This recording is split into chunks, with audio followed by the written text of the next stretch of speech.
Emma stood in the doorway of her new home, her heart swelling with mixed emotions. It was a modest house on Sycamore Lane, a quiet street surrounded by tall trees whose branches swayed gently in the wind.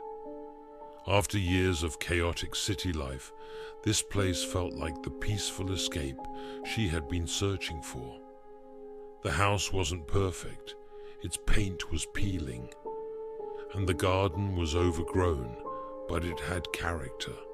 She spent her first evening unpacking boxes, sipping tea, and listening to the comforting patter of rain against the windows.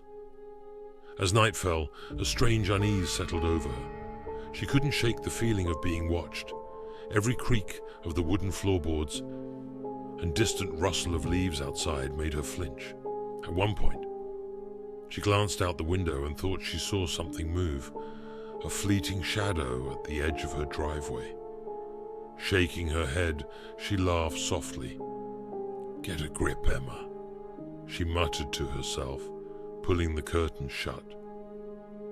Over the next few days, subtle but unsettling things started happening. Emma would find her front door unlocked in the morning, even though she was certain she had locked it the night before. A photograph she had hung in the hallway fell off the wall without explanation, the glass shattering across the floor. One night, as she was brushing her teeth, she thought she heard faint whispers coming from the living room. She froze, her heart pounding, but when she stepped out to check, the room was empty. Emma confided in a neighbor, an elderly man named Mr. Carson. He listened quietly, his face growing more serious as she spoke. When she finished, he hesitated before saying, "You should be careful. That house, it's seen its share of trouble." He refused to elaborate, but his cryptic warning stayed with her. One stormy night, Emma was jolted awake by a loud noise, a thud like something heavy had fallen. She grabbed her phone and crept downstairs, the flashlight trembling in her hand.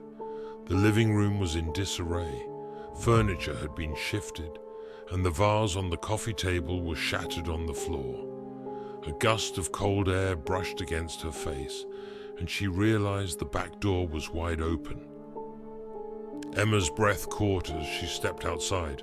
The rain had turned the ground into mud, and there, just beyond the porch, were footprints. They led from the forest behind her house to her door, then back into the trees.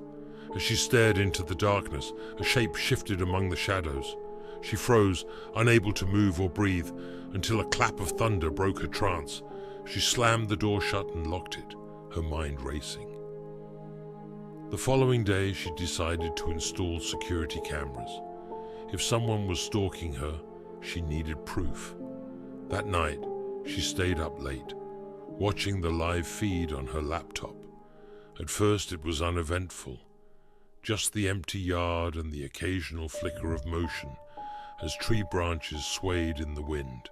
But then she saw it, a figure standing by the hedge, barely visible in the dim light.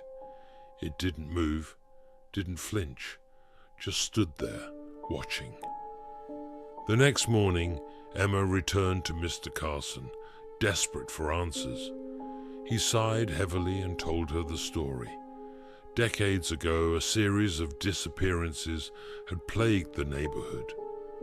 People would move into her house and vanish without a trace, leaving behind signs of struggle, broken furniture, bloodstains, and cryptic messages scrawled on walls.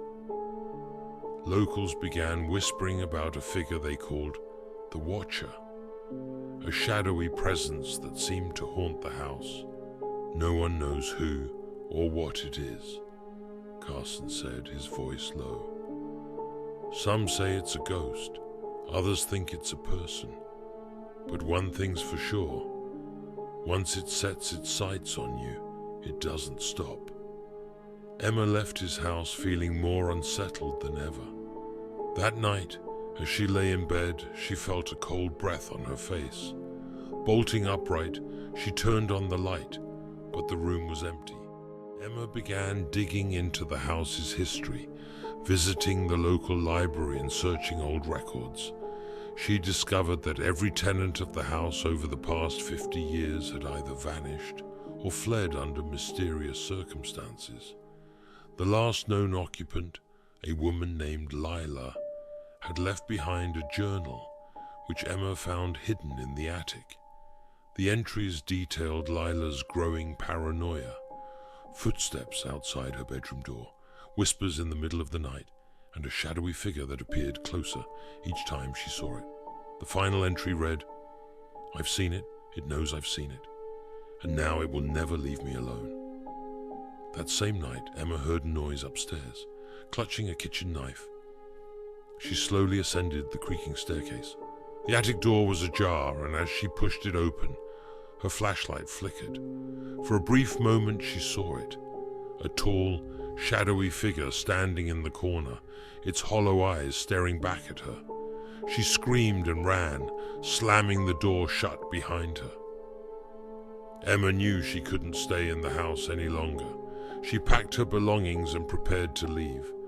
But the stalker had other plans.